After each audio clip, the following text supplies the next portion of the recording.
नमस्कार, बहुत बहुत स्वागत है आप सभी का न्यूज नाइट के इस अंक में। मैं हूं निखिल सिंह और न्यूज नाइट में देश दुनिया की तमाम ताजा तरीन खबरें हम आप तक पहुंचाएंगे। साथ ही साथ बात करेंगे पूर्वोत्तर राज्यों के दौरे पर हैं प्रधानमंत्री नरेंद्र मोदी, तो किन मायनों में महत्वपूर्ण रहा यह दौरा, आपको विस्तार से पूरी खबर दिखाएंगे। गुवाहाटी से भूपेन हजारिका शताब्दी समारोह में शामिल हुए प्रधानमंत्री मोदी, तो मिजोरम को दी रेल कनेक्टिविटी की सौगात। मिजोरम को मिला नया रेल पुल, किन मायनों में रच रहा है इतिहास, इसकी बात भी करेंगे। तो मणिपुर पहुंचे थे पीएम मोदी और पीएम ने इम्फाल और चूड़ाचांदपुर से राज्य की जनता को क्या संदेश दिया, पूर्वोत्तर किस तरह से बन रहा है देश के विकास का इंजन, इन सब विषयों पर आपको विस्तार से खबर भी देंगे और साथ ही साथ खास मेहमानों के साथ विस्तार से चर्चा भी करेंगे। इसके साथ ही साथ बात करेंगे चुनाव आयोग ने देश भर में विशेष गहन पुनरीक्षण यानी एसआईआर को लेकर सुप्रीम कोर्ट में क्या हलफनामा दाखिल किया है। बात होगी मौसम की और किस तरह से केंद्र सरकार तमाम राज्यों में अपनी मदद पहुंचा रही है, क्या कुछ हो रहा है बाढ़ और बारिश से निपटने के लिए, इससे जुड़ी हुई खबर भी हम आपको विस्तार से दिखाएंगे। लेकिन न्यूज नाइट में सबसे पहले नजर डालेंगे हेडलाइंस पर। पूर्वोत्तर राज्यों के दौरे पर प्रधानमंत्री नरेंद्र मोदी, मणिपुर में करीब 8,500 करोड़ रुपए की विकास परियोजनाओं का किया उद्घाटन और शिलान्यास। कहा मणिपुर के विकास को भारत सरकार ने निरंतर दी है प्राथमिकता। पहली बार रेल नेटवर्क से जुड़ा मिजोरम, प्रधानमंत्री ने 3 ट्रेनों को दिखाई हरी झंडी।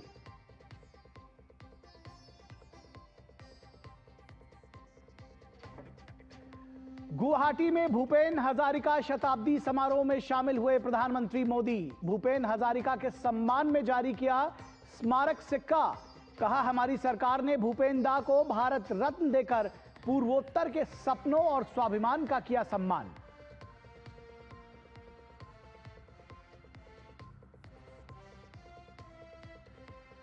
बाढ़ प्रभावित राज्यों को केंद्र की हर संभव मदद, नुकसान का जायजा लेने पंजाब पहुंचे केंद्रीय मंत्री एल मुरुगन। कहा संकट की इस घड़ी में केंद्र सरकार पंजाब के लोगों के साथ, राजनीति से ऊपर उठकर मदद के लिए बढ़ाएं हाथ।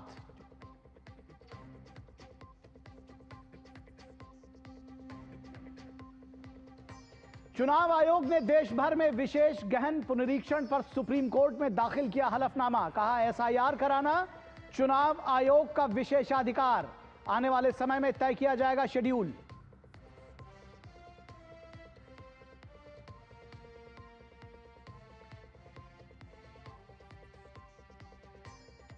और हांगकांग ओपन में भारतीय खिलाड़ियों की दोहरी कामयाबी, लक्ष्य सेन ने पुरुष एकल फाइनल में बनाई जगह, वहीं सात्विक चिराग की जोड़ी भी पहुंची पुरुष युगल फाइनल में।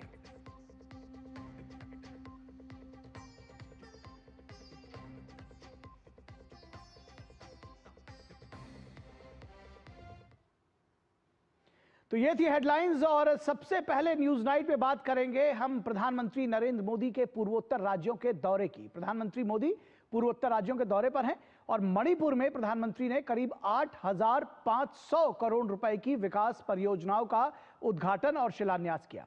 पीएम मोदी ने कहा कि मणिपुर के विकास को भारत सरकार ने निरंतर प्राथमिकता दी है। पीएम ने कहा कि हमारी सरकार मणिपुर को पीस, प्रॉस्पेरिटी और प्रोग्रेस का प्रतीक बनाने के लक्ष्य के साथ आगे बढ़ रही है।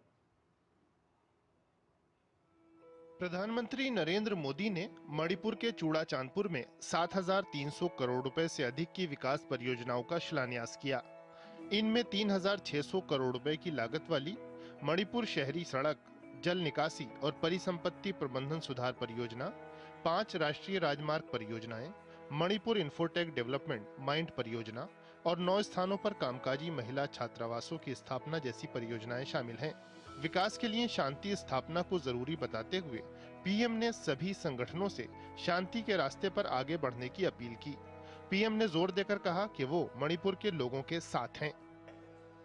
मुझे संतोष है कि हाल ही में हिल्स और वैली में अलग अलग ग्रुप्स के साथ समझौतों के लिए बातचीत की शुरुआत हुई है। ये भारत सरकार के उन प्रयासों का हिस्सा है जिसमें संवाद, सम्मान और आपसी समझ को महत्व देते हुए शांति की स्थापना के लिए काम किया जा रहा है। इम्फाल में भारी बारिश की वजह से पीएम हेलीकॉप्टर द्वारा चूड़ाचांदपुर नहीं जा सकते थे। ऐसे में पीएम ने 1.5 घंटे लंबी सड़क यात्रा को चुना ताकि लोगों के बीच पहुंच सकें। रास्ते में लोगों ने पीएम का गर्मजोशी से अभिनंदन किया। पीएम ने चूड़ाचांदपुर में लोगों से मुलाकात की और सरकार की तरफ से हर संभव सहायता का आश्वासन दिया। पीएम ने मणिपुर की शांति, समृद्धि और प्रगति की मजबूत प्रतिबद्धता दोहराई। मैं आपको विश्वास दिलाता हूं, मणिपुर के विकास के लिए विस्थापितों को जल्द से जल्द उचित स्थान पर बसाने के लिए, शांति की स्थापना के लिए भारत सरकार यहां मणिपुर सरकार का ऐसे ही सहयोग करती रहेगी। प्रधानमंत्री ने इम्फाल में 1200 करोड़ रुपए की विकास परियोजनाओं का शुभारंभ किया। इनमें मंत्रीपुखरी में नागरिक सचिवालय, मंत्रीपुखरी में ITSEZ भवन और नया पुलिस मुख्यालय, दिल्ली और कोलकाता में मणिपुर भवन, साथ ही 4 जिलों में महिलाओं द्वारा संचालित ईमा मार्केट जैसी पहल शामिल हैं। मणिपुर के विकास के लिए सरकार के प्रयास गिनाते हुए पीएम ने कहा कि राज्य में शांति, स्थिरता, यहाँ के लोगों के हितों की सुरक्षा और कैंपों में रहने को मजबूर लोगों का जीवन फिर पटरी पर लाने के लिए सरकार निरंतर काम कर रही है। हमें मणिपुर की विकासवादी छवि को निरंतर मजबूत करना है। मणिपुर में किसी भी तरह की हिंसा दुर्भाग्यपूर्ण है।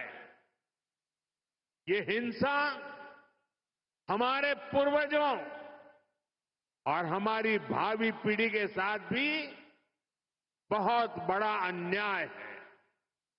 इसलिए हमें मणिपुर को लगातार शांति और विकास के रास्ते पर आगे लेके जाना है। पीएम ने इम्फाल में लोगों से मुलाकात की और उन्हें केंद्र की तरफ से हर संभव सहायता का आश्वासन दिया।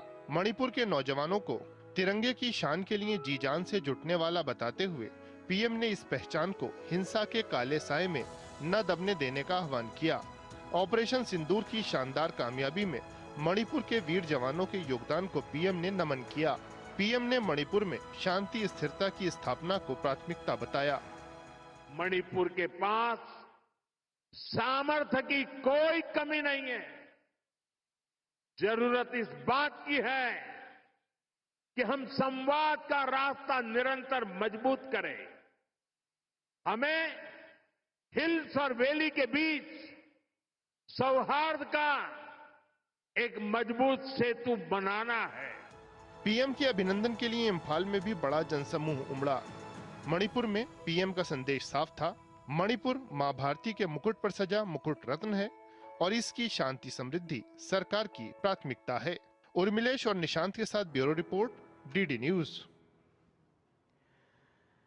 और मणिपुर के अलावा प्रधानमंत्री नरेंद्र मोदी मिजोरम के दौरे पर भी रहे। प्रधानमंत्री नरेंद्र मोदी ने कहा कि पूर्वोत्तर क्षेत्र पहले वोट बैंक की राजनीति का सबसे ज्यादा शिकार रहा, लेकिन केंद्र सरकार के पिछले 11 वर्षों के निरंतर प्रयासों से यह क्षेत्र आज देश का विकास इंजन बन रहा है। उन्होंने कहा कि आने वाले समय में यह क्षेत्र देश की अर्थव्यवस्था को नई गति देगा। प्रधानमंत्री ने मिजोरम की राजधानी आइजॉल में 9,000 करोड़ रुपए से अधिक की विकास परियोजनाओं का शिलान्यास और उद्घाटन किया। प्रधानमंत्री नरेंद्र मोदी ने आइजॉल में 9,000 करोड़ रुपए से अधिक की विभिन्न विकास परियोजनाओं का वर्चुअल माध्यम से शिलान्यास और शुभारंभ किया। ये परियोजनाएं रेलवे, सड़क मार्ग, ऊर्जा और खेल सहित विभिन्न क्षेत्रों से जुड़ी हुई हैं। उन्होंने 8,000 करोड़ रुपए से अधिक की लागत वाली बैराबी सैरांग नई रेल लाइन का उद्घाटन किया, जिससे पहली बार मिजोरम की राजधानी भारतीय रेल नेटवर्क से जुड़ गई है। सीधे रेल संपर्क की वजह से इस इलाके के लोगों को सुरक्षित और किफायती यातायात का विकल्प उपलब्ध हुआ है। प्रधानमंत्री ने कहा कि केंद्र सरकार ने सभी प्रकार की संपर्क सुविधा बढ़ाने के लिए कड़ी मेहनत की है। उन्होंने विपक्ष पर निशाना साधते हुए कहा कि लंबे समय से देश की राजनीतिक पार्टियों ने वोट बैंक पॉलिटिक्स के लिए पूरे उत्तर पूर्वी राज्यों को नजरअंदाज किया है। For a long time, some political parties in our country practiced vote bank politics. Their focus was always on places which had more votes and seats. The entire Northeast, including states like Mizoram, suffered greatly because of this attitude. But our approach is very different. Those who were earlier neglected are at the forefront now. Those who were once marginalized are the mainstream now. प्रधानमंत्री नरेंद्र मोदी ने 3 नई express रेलगाड़ियों को हरी झंडी दिखाई, जिनमें सेरांग दिल्ली राजधानी express, Sairang Guwahati express और सेरांग कोलकाता एक्सप्रेस शामिल हैं। उन्होंने लॉन्ग तलाई सिहा रोड पर छिमटुईपुई नदी पुल की आधारशिला भी रखी। पीएम मोदी ने इस मौके पर अभी हाल ही में की गई नई जीएसटी व्यवस्था की घोषणा का जिक्र किया और कहा, इससे कीमतों में भारी गिरावट आएगी। Next generation GST reforms have been announced. This means lower taxes on many products, making life easier for families. Before 2014, even daily essential like toothpaste, soap and oil were taxed at 27%. Today, only 5% GST is applicable. During Congress rule, medicines, test kits and insurance policies were heavily taxed. That is why healthcare was expensive and insurance was out of reach for ordinary families. But today, all these have become affordable. The new GST rates will also make medicines for serious diseases like cancer more inexpensive. प्रधानमंत्री ने कहा कि भारत दुनिया की सबसे तेजी से बढ़ती प्रमुख अर्थव्यवस्था है और पूर्वोत्तर देश का विकास इंजन बन रहा है। उन्होंने कहा कि सरकार की एक्ट ईस्ट नीति और पूर्वोत्तर आर्थिक गलियारे में मिजोरम की प्रमुख भूमिका है। उन्होंने जोर देते हुए कहा कि उनकी सरकार पिछले 11 वर्षों से पूर्वोत्तर के विकास के लिए लगातार काम कर रही है। रेल कनेक्टिविटी मिल जाने से पूर्वोत्तर के राज्यों तक न सिर्फ मिजोरम के लोगों की पहुंच होगी, बल्कि वो दिल्ली, कोलकाता, पटना से भी सीधे जुड़कर अपने व्यापार और पर्यटन उद्योग को बढ़ा सकेंगे। कैमरामैन मोंटी के साथ आइजॉल से राजेश राज, डीडी न्यूज के लिए।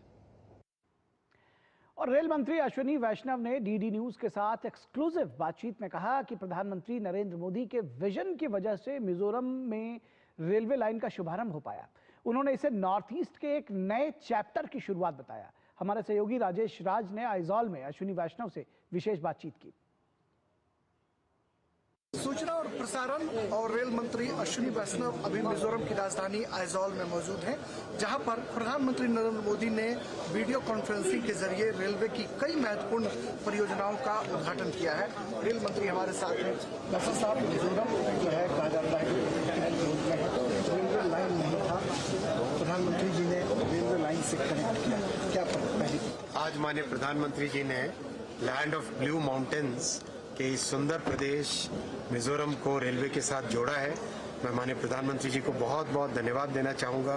उनके कमिटमेंट के कारण, उनके फोकस के कारण, उनके मेटिकुलस एग्जीक्यूशन के कारण आज मिजोरम डायरेक्टली कनेक्ट हो गया है। आज 3 गाड़ियाँ शुरू हुई है। दिल्ली के लिए राजधानी एक्सप्रेस आइजॉल से, सेकेंड गुवाहाटी के लिए मिजोरम एक्सप्रेस जो कि डेली चलेगी, तीसरा कोलकाता के लिए कोलकाता मिजोरम एक्सप्रेस। इससे मिजोरम के सभी नागरिकों को बहुत सुविधाएं मिलेंगी। एक तरीके से एक नई लाइफलाइन बन गई है। सीमेंट, स्टील बाहर से लाना आसान होगा। यहाँ के बहुत सुंदर सुंदर एग्रीकल्चरल प्रोडक्ट्स हैं, बहुत सुंदर टेक्सटाइल के प्रोडक्ट्स हैं, उन सबको देश भर में ले जाना आसान होगा। क्या गुड्स ट्रेन की भी व्यवस्था जल्दी ही, परसों से गुड्स ट्रेन चलेगी। आजादी के 78 साल बाद रेलवे लाइन का तोहफा मिला है। मोदी जी ने जिस तरह से एक्ट ईस्ट की पॉलिसी की है, उसके कारण पूरे नॉर्थ ईस्ट में डेवलपमेंट का एक नया चैप्टर खुला। चलिए, बहुत शुक्रिया। रेल मंत्री अश्विनी वैष्णव, जिनका कहना है कि मोदी जी ने जिस तरीके से डेवलपमेंट का एक नया चैप्टर खोला है, उससे मिजोरम को सबसे बड़ा लाभ मिला है और मिजोरम अब रेल लाइन से कनेक्ट हो गई है। कैमरामैन मोंटी के साथ आइजॉल से मैं राजेश राज, रीड न्यूज के लिए। तो मिजोरम रेल लाइन से कनेक्ट हुआ है, कितना महत्वपूर्ण है ये आपने देखा। इस पर और विस्तार से चर्चा करेंगे, लेकिन रुकेंगे एक छोटे से ब्रेक के लिए। दर्शकों, आप कहीं मत जाइएगा। ब्रेक के बाद जब वापस लौटेंगे तो आपको दिखाएंगे विकास की पटरी पर दौड़ता पूर्वोत्तर भारत।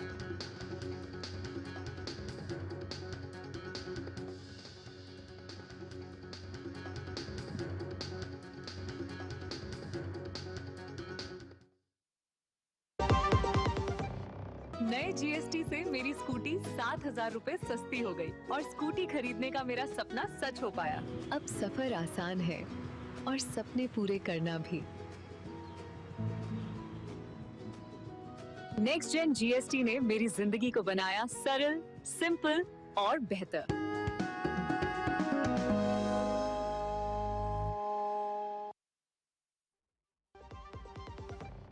अब आया असली स्वाद। अब आया स्वाद। जब स्वाद के पड़े हो लाले तो MDH का चंकी चाट मसाला डालें। MDH का चंकी चाट मसाला।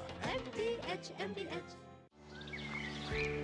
पता है, कल जो है मेरे घर पर NSO के अधिकारी आए थे।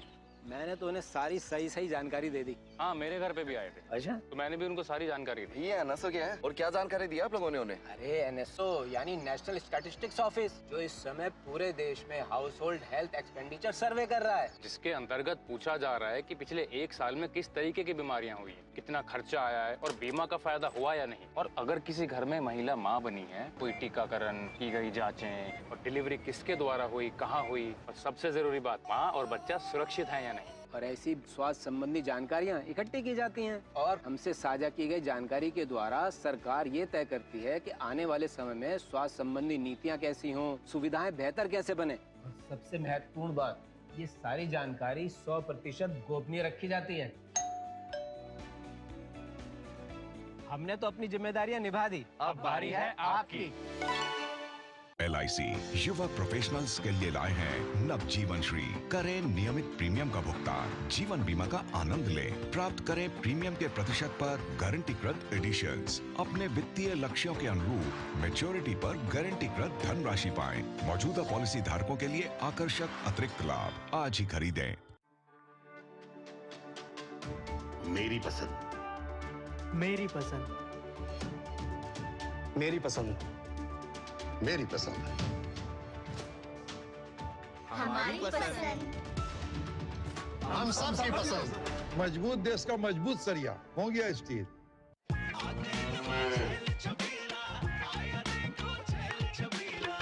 एक कपिला। अरे भाई, सब एक ही जैसा होता है। ये लो साधारण पशु आहार।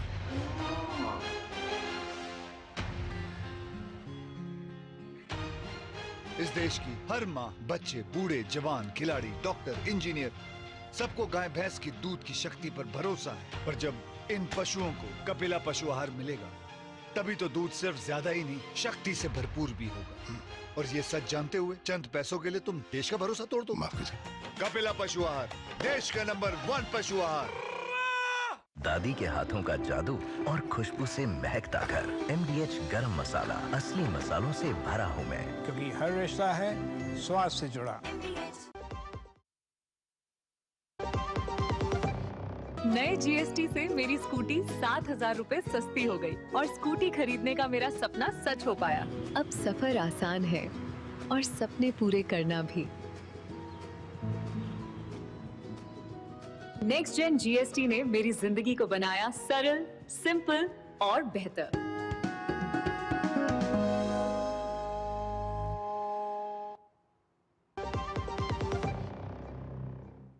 ब्रेक ब्रेक के बाद एक बार फिर आप सभी का स्वागत है और हम चर्चा करेंगे पूर्वोत्तर की धरती से विकास और विश्वास की गूंज किस तरह से आज गूंजी है। प्रधानमंत्री नरेंद्र मोदी पूर्वोत्तर के दौरे पर हैं। 3 राज्यों का उन्होंने दौरा किया और किन मायनों में ये महत्वपूर्ण रहा, इस पर हम चर्चा करेंगे और आज यही हमारी विशेष चर्चा का विषय है। आज का हमारा विशेष है पूर्वोत्तर की धरती से विकास विश्वास की गूंज। पूर्वोत्तर की धरती से विकास और विश्वास की गूंज, ये आज हमारा विशेष का चर्चा का विषय। और इस पर बातचीत करने के लिए हमारे साथ उत्तर पूर्व के विशेषज्ञ और वरिष्ठ पत्रकार सुबिमल भट्टाचार्य हमारे साथ मौजूद हैं। सुबिमल जी, बहुत स्वागत है आपका। सबसे पहले तो 3 राज्यों में, मिजोरम में, मणिपुर में और असम में आज रहे प्रधानमंत्री नरेंद्र मोदी। किन मायनों में ये खास रही? तीनों राज्यों का अलग अलग कैसे आप डिफाइन करेंगे? सबसे पहले तो ये बताएं हमारे दर्शकों को।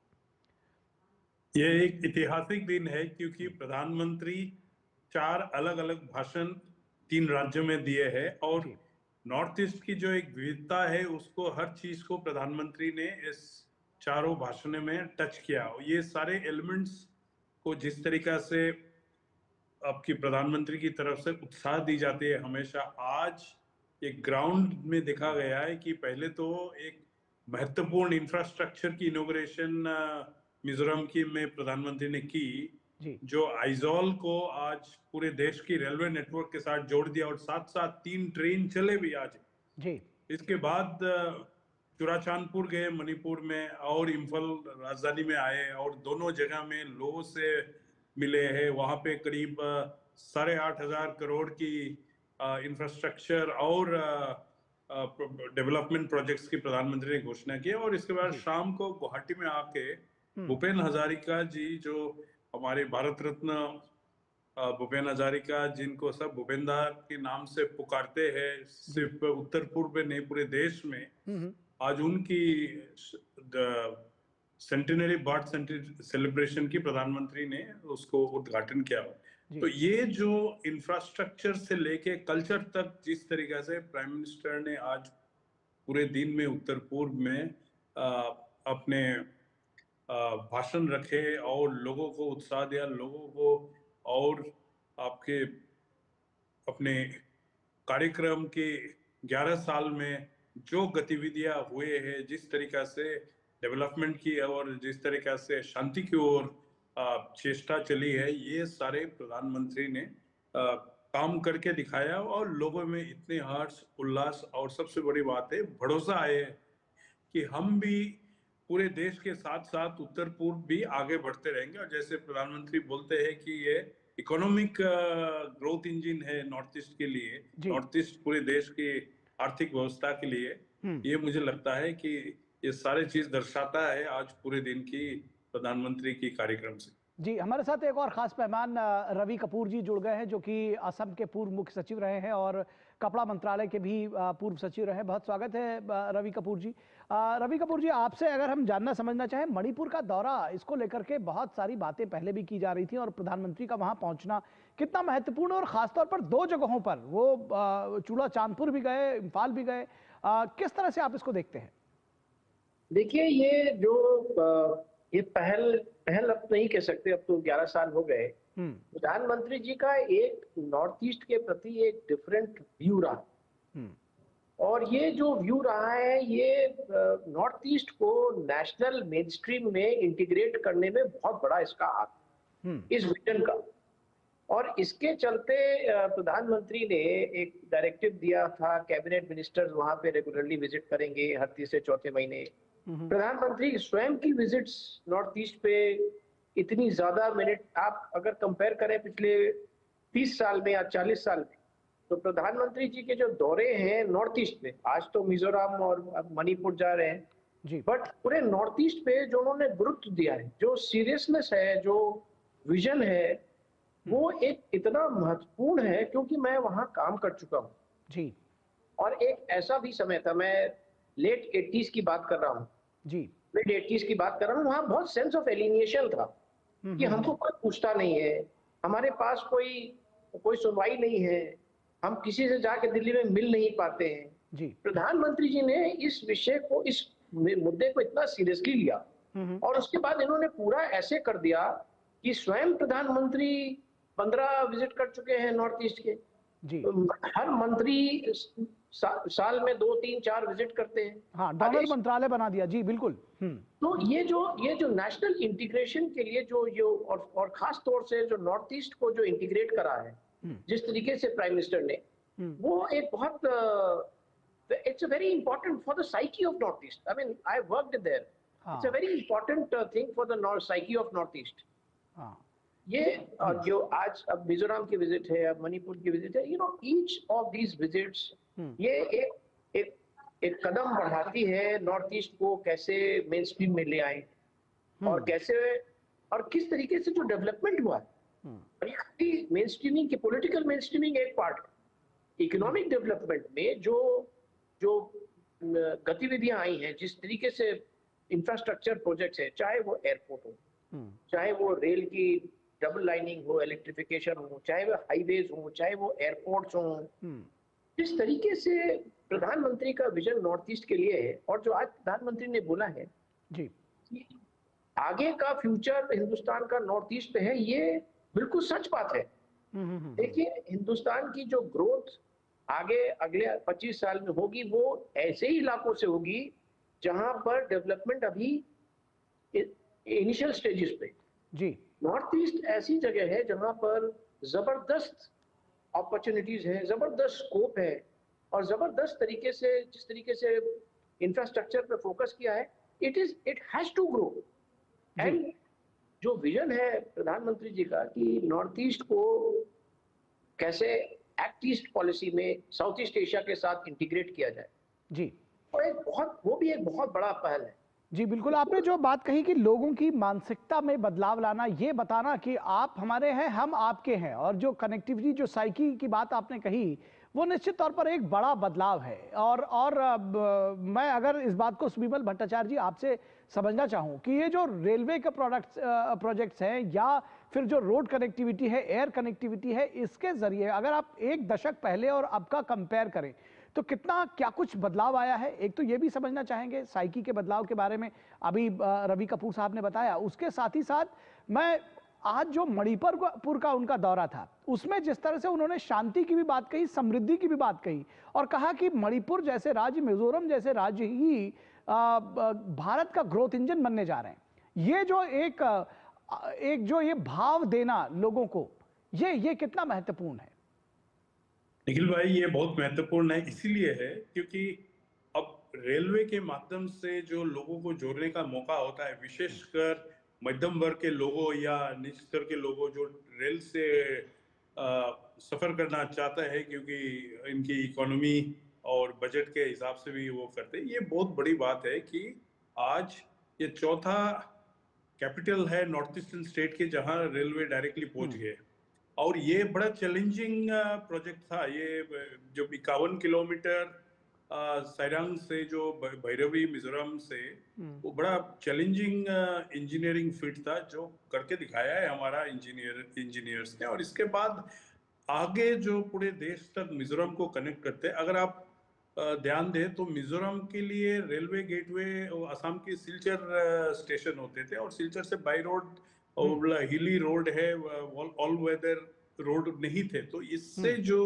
लोगों का कनेक्टिविटी के लिए फायदा हुआ है, ये बहुत महत्वपूर्ण है और ये इंटीग्रेशन और लोगों को जोड़ने के लिए एक बहुत बड़ा प्रयास है। साथ साथ में पीएम डिवाइन स्कीम और north eastern special infrastructure development scheme की नजरे में जिस तरीका से नए रोड इंफ्रास्ट्रक्चर के ऊपर जोर दिया गया, विशेषकर आज 2 अनाउंसमेंट वहां भी मिजोरम में इसके लिए हुआ है और बहुत सारे प्रोजेक्ट्स नॉर्थ ईस्ट में इस वक्त चल रहा है जो रोड नेटवर्क से जोड़ रहा है। ये देखिए, इंट्रा नॉर्थ ईस्ट ट्रेवलिंग और इंट्रा नॉर्थ ईस्ट टूरिज्म का भी एक बहुत बड़ा प्रोस्पेक्ट होता है, लेकिन कनेक्टिविटी का कमजोरी के लिए इतने सालों में ये नहीं हो रहे थे।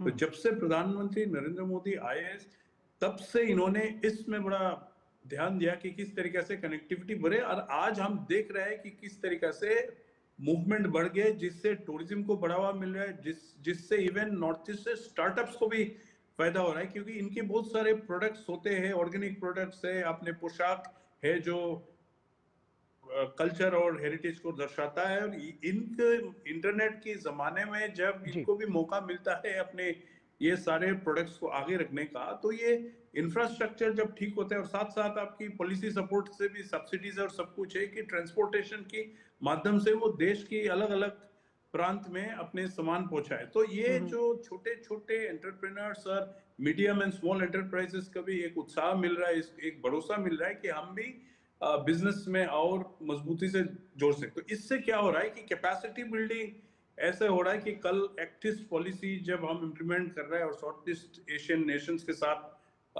व्यवसाय बड़ा दुख की बात है कि इस वक्त बांग्लादेश और म्यांमार का स्थिति उस तरीका का ठीक नहीं है, बट ये समय की बात है कि ये जो गेटवेज हम बना रहे हैं उस कंट्रीज को रीच करने के लिए ये बिजनेस का मौका ये छोटे एंटरप्राइज को भी मिलता है। और सबसे बड़ी बात है जो आपने भी जिक्र किया था कि प्रधानमंत्री चूड़ाचांदपुर और इम्फाल ये दोनों हिल और वैली दोनों जगह में गए और दोनों जगह में इनके संदेश बड़ा साफ था कि शांति और समृद्धि आपका बीच में चाहिए और आप अपने बीच आपको आगे बढ़ना है और इसके लिए हमारा तरफ से फाइनेंशियल सपोर्ट रहते, प्रोजेक्ट्स का सपोर्ट रहते। अगर आप देखें तो इम्फाल में इन्होंने एक मणिपुर में आईटी सेक्टर के लिए भी एक बड़ा प्रोजेक्ट अनाउंसमेंट किया है, वहां पे सॉफ्टवेयर टेक्नोलॉजी पार्क का बिल्डिंग भी बन चुका है। तो ये जो आज आर्टिफिशियल इंटेलिजेंस की समय है, आज आईटी के सेक्टर में जिस तरीके से डिजिटल इंडिया को और देश के हर प्रांत में आगे लाया गया है, तो ये मौका है कि मणिपुर की जो इननेट टैलेंट है वहां पे वो इसमें पार्टिसिपेट करे। नेलिट मणिपुर में बहुत अच्छे काम कर रहे हैं, डिजिटल स्किलिंग के ऊपर ऑलरेडी काम कर रहे हैं। तो ये जो हमारे नौजवानों को इन्वॉल्व करना, उनको नौकरी देना, उनको मेन स्ट्रीम भारत के साथ जिस तरीके से व्यवसाय वाणिज्य में जोड़ सकता है और विशेषकर जो नए नए प्रोजेक्ट्स जा रहे हैं, जैसे असम में आपकी सेमीकंडक्टर प्रोजेक्ट्स जा रहे थे, ये जो नया दिशा में लोगों को दिखा रहा है कि हम नॉर्थ ईस्ट को आगे लेके जाना चाहते हैं, मुझे लगता है ये बहुत बढ़िया मैसेज है। और पूरे दिन आज प्रधानमंत्री ने नॉर्थ ईस्ट में बिताया, कल भी पूरा दिन वो नॉर्थ ईस्ट में है। तो ये मैसेजिंग जो है लोगों को लिए बहुत बड़ा मैसेजिंग है और लोगों को भी साथ में जोड़ने का जो ये प्रयास है इस तरीका से, मुझे लगता है बड़ा महत्वपूर्ण है। और हमें गर्व होता है कि ऐसे प्रधानमंत्री है जो नॉर्थ ईस्ट को इस तरीके से इंपॉर्टेंस देते हैं। जी बिल्कुल। रवि कपूर जी, इसी बात को अगर आगे बढ़ाएं और आज के दिन में जो तस्वीर आपने देखी होगी कि प्रधानमंत्री मणिपुर पहुंचते हैं, मौसम खराब होता है, चूड़ाचांदपुर जाना होता है और हेलीकॉप्टर नहीं जा सकता, बावजूद उसके उन्होंने 1.5 घंटे तक ट्रैवल करके रेल सड़क मार्ग से वो कार से वहां जाते हैं और उसके बाद फिर जिस तरह से भव्य स्वागत उनका इम्फाल में भी हुआ और चूड़ाचांदपुर में भी हुआ, किस तरह से आप देखते हैं कि ये सारे जेस्चर्स दिखाते भी हैं कि किस तरह से नॉर्थ ईस्ट इंपॉर्टेंट है और सिर्फ ये शब्दों तक ही नहीं है बल्कि करके दिखाया है। कितना बदलाव आप हमारे दर्शकों को बताएंगे कि पिछले 1 दशक में, तब में और अब में क्या कुछ फर्क आया है? जैसे मैंने कहा, हम करीब 35 साल नॉर्थ ईस्ट में काम किया है और जिस तरीके की जो अप्रोच प्राइम मिनिस्टर ने ली है और जिस तरीके से उन्होंने नॉर्थ ईस्ट के सब प्रांतों में, और ये तो मणिपुर का अनफॉर्चुनेट इंसिडेंट हो गए, कुछ सिचुएशन खराब हो गई, यानी कि वो उसमें एक संदेश ये भी निहित होता है कि शांति का रास्ता विकास के जरिए ही जाता है। रवि जी, तो जो अगर आप देखेंगे तो पिछले 10 सालों में मोटा मोटी ब्रॉडली सब स्टेट्स में शांति थी, सब स्टेट्स अग्रसर हो रहे थे प्रगति की ओर। जी, एक एब्रेशन हो गया मणिपुर का, ये अनफॉर्चुनेट है, बट आई एम श्योर ये भी ठीक हो जाएगा। बट ज्यादा आप देखिए नागालैंड, आप देखिए मिजोरम, आप देखिए असम, आप देखिए मेघालय, ये सब एरियाज, त्रिपुरा, ये सब एरियाज इंसर्जेंसी अफेक्टेड और ये बड़ी मुश्किल से सरवाइव कर रहे थे।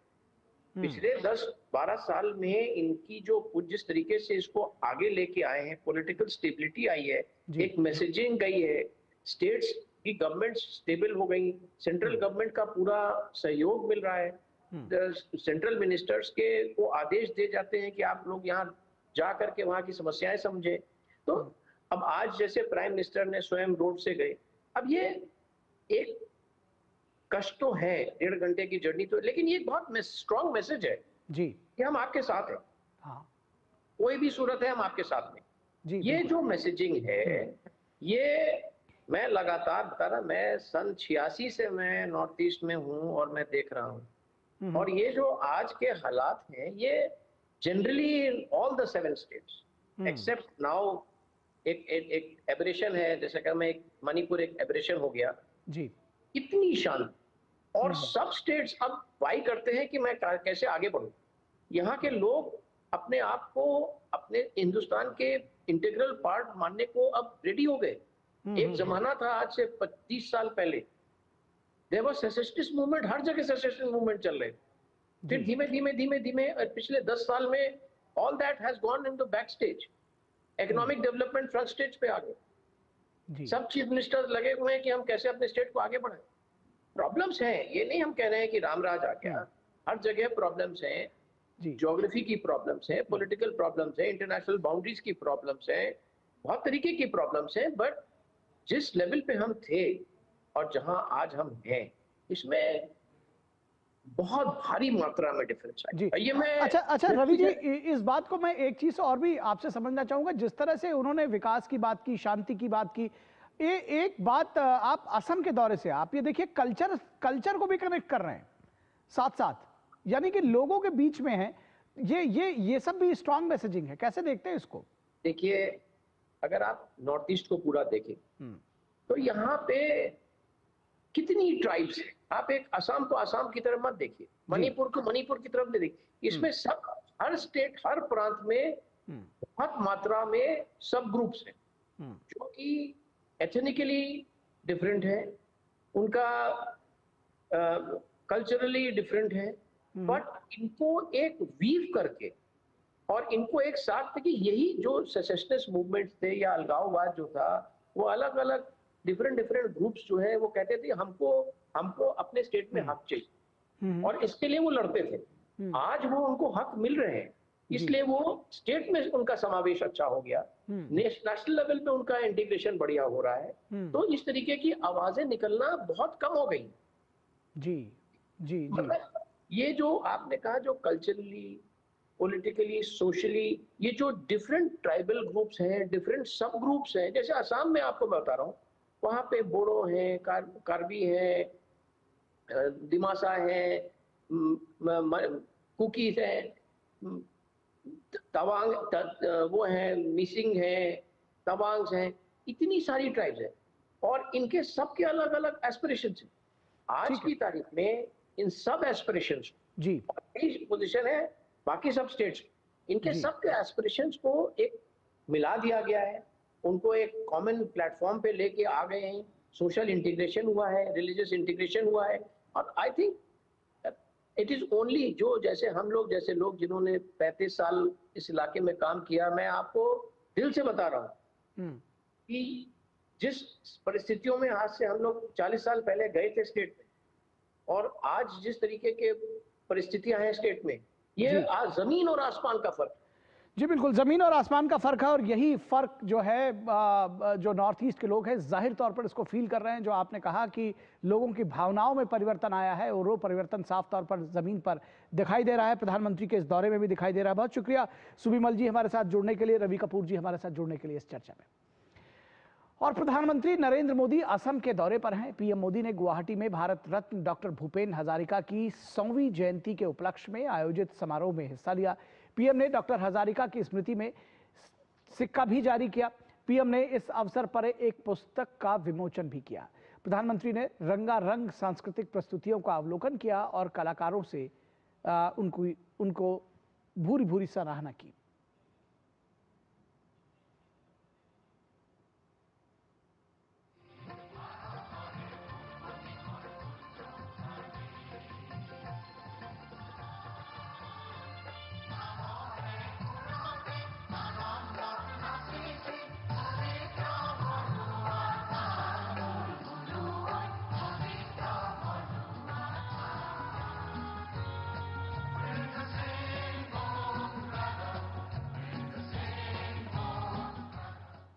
भूपेंद्र भारत की एकता और अखंडता के महान नायक थे। दशकों पहले जब नॉर्थ ईस्ट उपेक्षा का शिकार था, नॉर्थ ईस्ट को हिंसा और अलगाववाद की आग में जलने के लिए छोड़ दिया गया था, तब भूपेंद्र उस मुश्किल समय में भी भारत की एकता को ही आवाज देते रहे। उन्होंने समृद्ध पूर्वोत्तर का सपना देखा था। उन्होंने प्रकृति के अद्भुत सौंदर्य में बसे पूर्वोत्तर के लिए गीत गाए थे। और यहां रुकेंगे एक छोटे से ब्रेक के लिए। ब्रेक के बाद जब वापस लौटेंगे तो आपको दिखाएंगे बाढ़ प्रभावितों के साथ खड़ी केंद्र सरकार।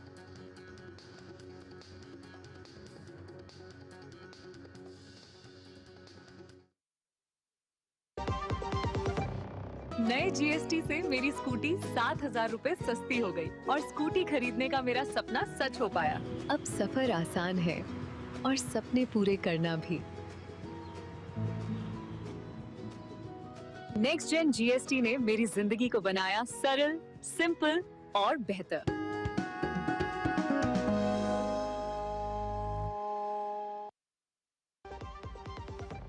सस्ते वाले दाल मसाले स्वाद हुआ बेकार। MDH की हल्दी मिर्ची धनिया करे कमाल। ये रंग दे, ये खुशबू दे, ये तीखा, ये कम पड़े। क्या निराला MDH मसाला। 10,000 के फ्री वाउचर्स के लिए क्लिक कर। फंस गए मैडम, फंस गए। तुम कौन?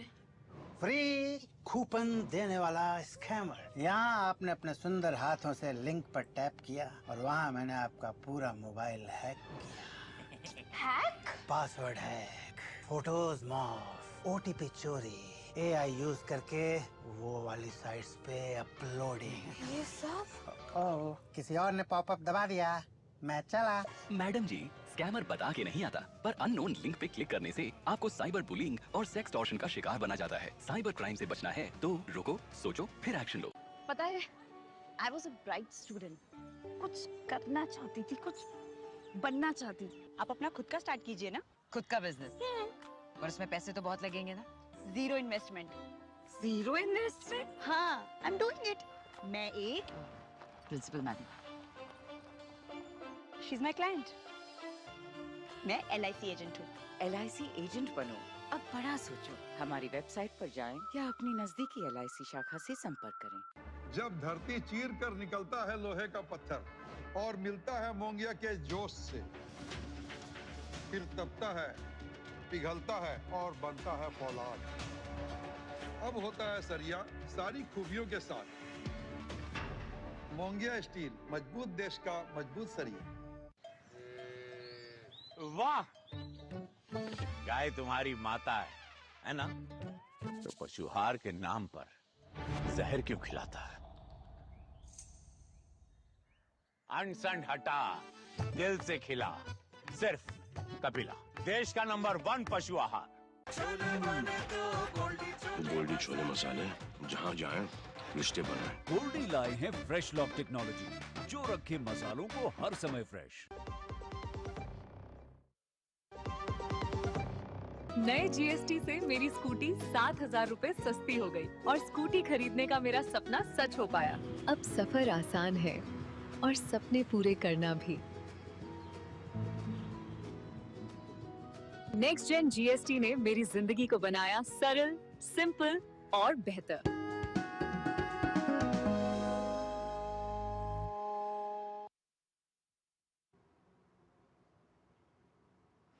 ब्रेक के बाद एक बार फिर आप सभी का स्वागत है। और पंजाब के कई जिले बाढ़ की तबाही से जूझ रहे हैं। इसी बीच केंद्रीय सूचना और प्रसारण और संसदीय कार्य राज्य मंत्री डॉक्टर एल मुरुगन शनिवार को पंजाब पहुंचे और रूपनगर जिले के बाढ़ प्रभावित गांवों का उन्होंने दौरा किया और राहत सामग्री का वितरण किया। केंद्र की मोदी सरकार लगातार बाढ़ प्रभावित राज्यों को मदद पहुंचा रही है। साथ ही केंद्रीय मंत्री भी राज्यों का दौरा कर रहे हैं। इसी क्रम में केंद्रीय सूचना एवं प्रसारण तथा संसदीय कार्य राज्य मंत्री डॉक्टर एल मुरुगन ने पंजाब का दौरा किया। सुबह चंडीगढ़ से सीधे रूपनगर पहुंचे डॉक्टर एल मुरुगन ने सबसे पहले सतलुज किनारे बसे शाहपुर बेला गांव का दौरा किया। ट्रैक्टर पर सवार होकर उन्होंने पानी में डूबे खेतों और टूटे रास्तों का निरीक्षण किया, जहां फसल को खासा नुकसान हुआ है और कई गांवों का संपर्क टूट गया है। ग्रामीणों ने पुलिया निर्माण की मांग रखी, जिस पर मंत्री ने तत्काल मरम्मत और राहत भेजने का आश्वासन दिया। इसके बाद वे हरिवाल गांव पहुंचे, जहां नदी किनारे कटाव की स्थिति देखी और राहत सामग्री से भरी गाड़ियों को रवाना किया। Already our Honorable Prime Minister visited here. 1,600 crore our Prime Minister is released to the affected people, and also the assessment are started today. All villages, their assessment, damage assessments are starting. Apart from that, our central government already given 12,000 crore to the state for the disaster management. Doctor Murugan इसके बाद बेलाध्यानी और नंगल भी पहुंचे, जहां उन्होंने नुकसान का जायजा लिया। शाम को उन्होंने जिला प्रशासन के साथ बैठक कर राहत और बचाव कार्यों की समीक्षा की। बाढ़ पर हो रही बयानबाजी को खारिज करते हुए उन्होंने कहा कि ये राजनीति का समय नहीं, बल्कि लोगों तक मदद पहुंचाने का समय है। आंकड़ों के मुताबिक पंजाब में अब तक 2100 से अधिक गांव प्रभावित, 2 लाख हेक्टेयर से अधिक फसल नष्ट और 4 लाख से अधिक लोग प्रभावित हुए हैं। This is not a blaming politics. This is the not time to the politicize. This is the time to stand with the affected people, and this is the time to give them justice. Local government should not be politicize. Should help to the proper affected people.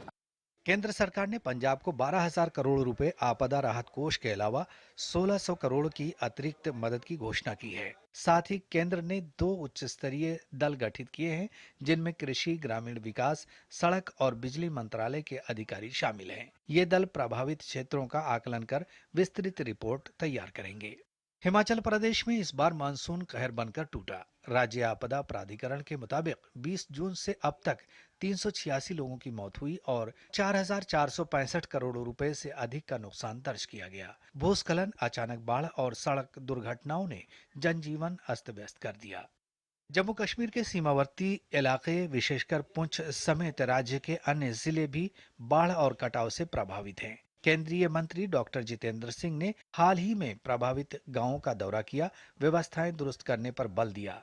वहीं पुंछ जिले के कलाबन गांव में जमीन धंसने से 95 घरों में दरारें आ गईं, जिससे 700 लोग प्रभावित हुए हैं। जब प्रधानमंत्री स्वयं किसी बात की मॉनिटरिंग कर रहे हो तो नीचे तक जो व्यवस्थाएं हैं वो संचालित हो जाती है। इसलिए यहाँ के लोगों को आश्वस्त रहना है, उन्हें कोई शंका नहीं रहनी चाहिए। किसी तरह के साधनों की, सहयोग की कमी नहीं रहेगी। जितनी राशि चाहिए होगी, जो फंड्स होंगे, वो भी दस्तयाब किए जाएंगे, उपलब्ध किए जाएंगे। उत्तराखंड में भारी बारिश से मसूरी और आसपास के क्षेत्रों में भूस्खलन हुआ, कई मार्ग बाधित हुए और यात्रा पर असर पड़ा।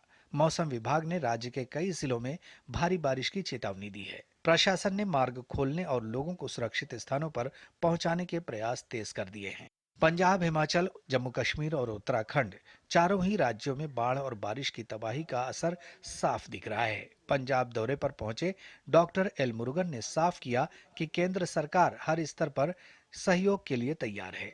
अब जरूरत है समन्वय और तेजी से काम करने की, ताकि प्रभावित लोग जल्द से जल्द राहत और पुनर्वास पा सकें। Bureau report, DD news. और यहाँ रुकेंगे एक छोटे से ब्रेक के लिए, और ब्रेक के बाद जब वापस लौटेंगे तो आपको दिखाएंगे एसआईआर पर चुनाव आयोग का सुप्रीम हलफनामा।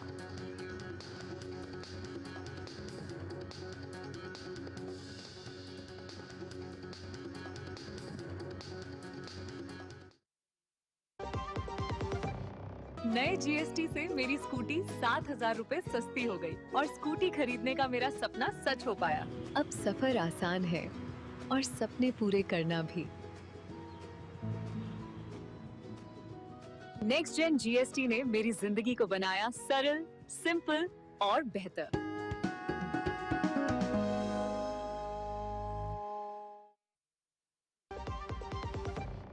अब आया असली स्वाद। अब आया स्वाद। जब स्वाद के पड़े हो लाले तो MDH का चंकी चाट मसाला डालें। MDH का चंकी चाट मसाला। MDH। यशस्वी प्रधानमंत्री नरेंद्र मोदी जी के मार्गदर्शन में माननीय मुख्यमंत्री योगी आदित्यनाथ जी द्वारा अपनाई गई परंपरा के साथ प्रगति की नीति गोवंश संरक्षण और गोधन इकोनॉमी की दिशा में समूचे देश के लिए बन गई एक मॉडल योजना। 2018-19 में निराश्रित गोवंश की समस्या के निदान हेतु स्पष्ट नीति निर्धारण के बाद प्रदेश में अवैध बूचड़खाने बंद हो गए। 2017 से पहले सिर्फ 100 गो आश्रय स्थल थे। 2025 में जिनकी संख्या 7,700 से भी अधिक हो चुकी है। मुख्यमंत्री सहभागिता योजना के अंतर्गत गोवंश के भरण पोषण के लिए डीबीटी के माध्यम से वितरित की जा रही है सहायता राशि। 2017 के बाद गोधन उत्पादों के अर्थतंत्र को पहली बार समझा गया तो आर्थिक उन्नति का नया मॉडल भी स्थापित हो गया। महिला स्वयं सहायता समूहों की सक्रिय भूमिका ने ग्रामीण क्षेत्रों में सृजित किए रोजगार के नए अवसर। काम दमदार, डबल इंजन सरकार। 3 महीने में पैसे डबल? वाह, फास्ट और हाई रिटर्न्स भी। क्या स्कीम है? कल तो नहीं थी यहाँ। और कल होगा भी नहीं। तूने कभी 5 ओवर में डबल सेंचुरी मारी है? ऐसे स्कीम के बहकावे में आके हम धोखा खा सकते हैं। और आरबीआई कहता है अपना पैसा सुरक्षित रखो और समझदारी से निवेश करो। अगर ज्यादा रिटर्न के पीछे भागोगे तो रिस्क भी उतना ही उठाओगे। और फास्ट रिटर्न से बच के। और फास्ट बॉलिंग से भी। आरबीआई कहता है जानकार बनिए, सतर्क रहिए। मेरी पसंद। मेरी पसंद। मेरी पसंद। मेरी पसंद। हमारी पसंद। हम सबकी पसंद। मजबूत देश का मजबूत सरिया हो गया स्टील। MDH की देगी मिर्च। देगी मिर्च का तड़का, अंग अंग फड़का। MDH की देगी मिर्च। नए जीएसटी से मेरी स्कूटी 7,000 रुपए सस्ती हो गई और स्कूटी खरीदने का मेरा सपना सच हो पाया। अब सफर आसान है और सपने पूरे करना भी। नेक्स्ट जेन जीएसटी ने मेरी जिंदगी को बनाया सरल, सिंपल और बेहतर।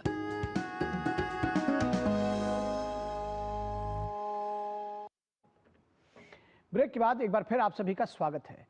और चुनाव आयोग ने देश भर में सभी राज्यों और केंद्र शासित प्रदेशों में एसआईआर यानी विशेष गहन पुनरीक्षण कराने को लेकर सुप्रीम कोर्ट ने हलफनामा दाखिल किया है। चुनाव आयोग ने साथ ही अदालत को यह भी बताया है कि इसके लिए शेड्यूल आने वाले समय में तय किया जाएगा।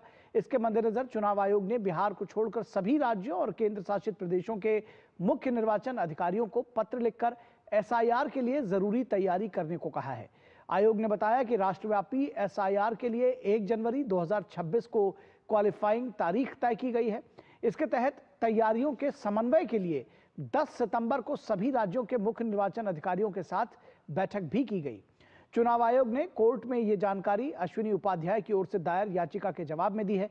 अश्विनी उपाध्याय ने मांग की है कि कोर्ट चुनाव आयोग को निर्देश दे कि वो देश के विभिन्न राज्यों में नियमित अंतराल पर एसआईआर कराए।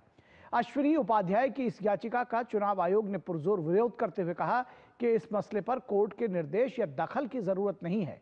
आयोग ने स्पष्ट शब्दों में कहा कि मतदाता सूची को तैयार करना या उसका रिवीजन करना और चुनाव कराना चुनाव आयोग का अधिकार है।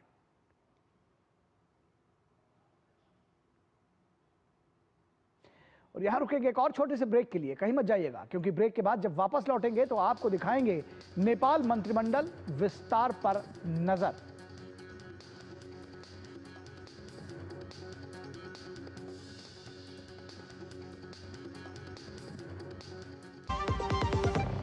नए जीएसटी से मेरी स्कूटी 7,000 रुपए सस्ती हो गई और स्कूटी खरीदने का मेरा सपना सच हो पाया।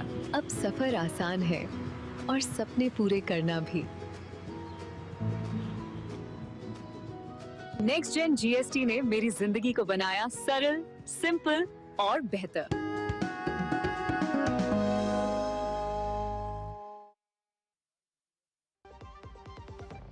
दादी के हाथों का जादू और खुशबू से महकता घर। MDH गरम मसाला, असली मसालों से भरा हूँ मैं, क्योंकि हर रिश्ता है स्वाद से जुड़ा। 10,000 के फ्री वाउचर्स के लिए क्लिक कर। फंस गए मैडम, फंस गए। तुम कौन? फ्री कूपन देने वाला स्कैमर। यहाँ आपने अपने सुंदर हाथों से लिंक पर टैप किया और वहाँ मैंने आपका पूरा मोबाइल हैक किया। Hack? Password hack, photos morph, OTP चोरी, AI यूज करके वो वाली साइट्स पे अपलोडिंग। ये सब ओह, किसी और ने पॉपअप दबा दिया, मैं चला। मैडम जी, स्कैमर बता के नहीं आता, पर अननोन लिंक पे क्लिक करने से आपको साइबर बुलिंग और सेक्सटॉर्शन का शिकार बना जाता है। साइबर क्राइम से बचना है तो रुको, सोचो, फिर एक्शन लो। सुनो, एक अच्छी इंश्योरेंस पॉलिसी एआई से पूछते हैं। एक ऐसी पॉलिसी जिसमें प्रीमियम पेमेंट हो लिमिटेड पर इनकम आती रहे लाइफ टाइम। LIC का जीवन उत्सव। एक ऐसी पॉलिसी जो दे होल लाइफ इंश्योरेंस कवर भी। LIC का जीवन उत्सव। वाह, चलो तो LIC की जीवन उत्सव पॉलिसी ही लेते हैं। मैं भी तुमसे यही कह रही थी, LIC का जीवन उत्सव। लाइफ टाइम सेलिब्रेशन मनाइए LIC के जीवन उत्सव के साथ, फ्यूचर सेट है। गोल्डी छोले मसाले, जहाँ जाए रिश्ते बनाए। गोल्डी लाए हैं फ्रेश लॉक टेक्नोलॉजी, जो रखे मसालों को हर समय फ्रेश। इच्छाओं की कोई उम्र नहीं होती, आज हो या कल आंखों में हरदम चमकती, कल भी रहे आज के ठाट, ना हो टेंशन रिटायरमेंट के बाद, हाँ करनी है तैयारी NPS जरूरी है। QR कोड स्कैन करो, 5000 का कैशबैक पाओ। वाह, दिल बन गया। UPI पिन एंटरिंग सिर्फ पैसे भेजने के लिए है। RBI कहता है जानकार बनिए, सतर्क रहिए। जिन्होंने यूज किया है वो जानते हैं असली हींग का स्वाद। MDH सुपर हींग, शुद्धता का असली तड़का। MDH। नए GST से मेरी स्कूटी 7,000 रुपए सस्ती हो गई और स्कूटी खरीदने का मेरा सपना सच हो पाया। अब सफर आसान है और सपने पूरे करना भी। नेक्स्ट जेन GST ने मेरी जिंदगी को बनाया सरल, सिंपल और बेहतर।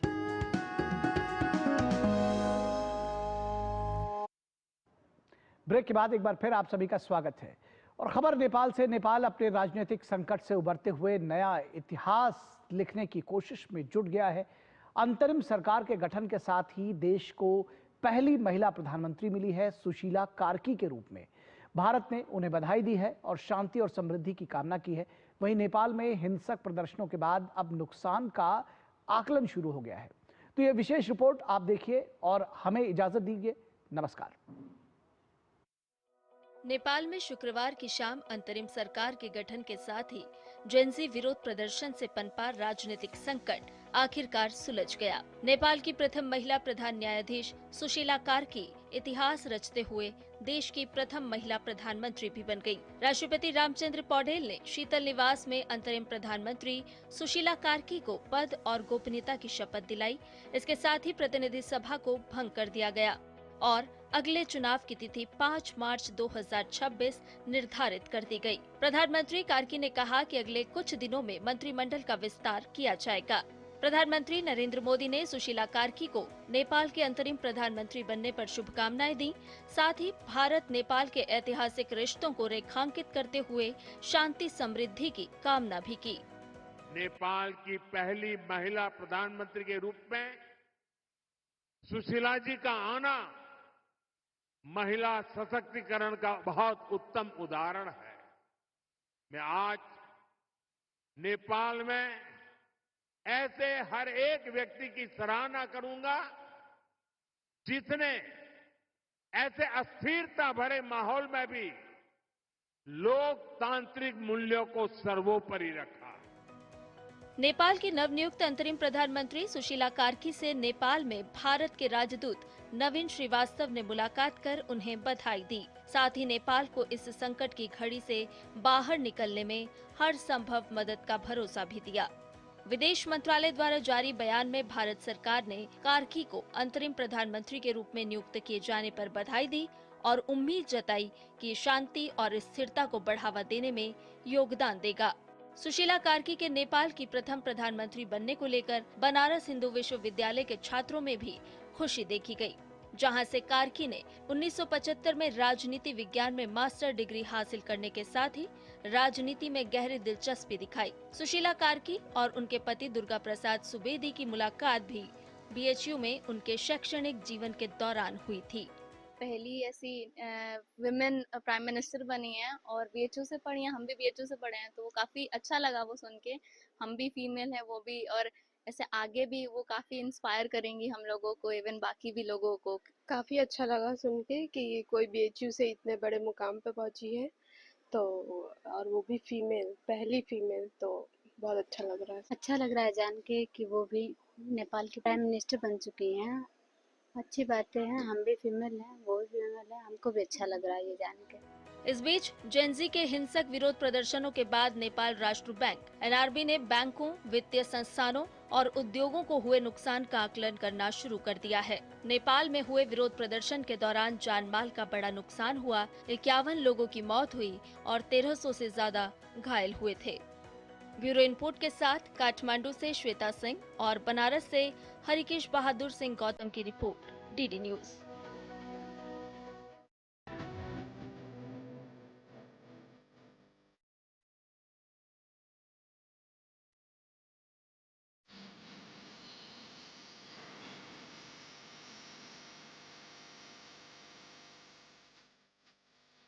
न्यूज नाइट के प्रायोजक थे LIC, हर पल आपके साथ। गोल्डी मसाले लाए हैं फ्रेश लॉक टेक्नोलॉजी जो रखे मसालों को हर समय फ्रेश। गोल्डी मसाले।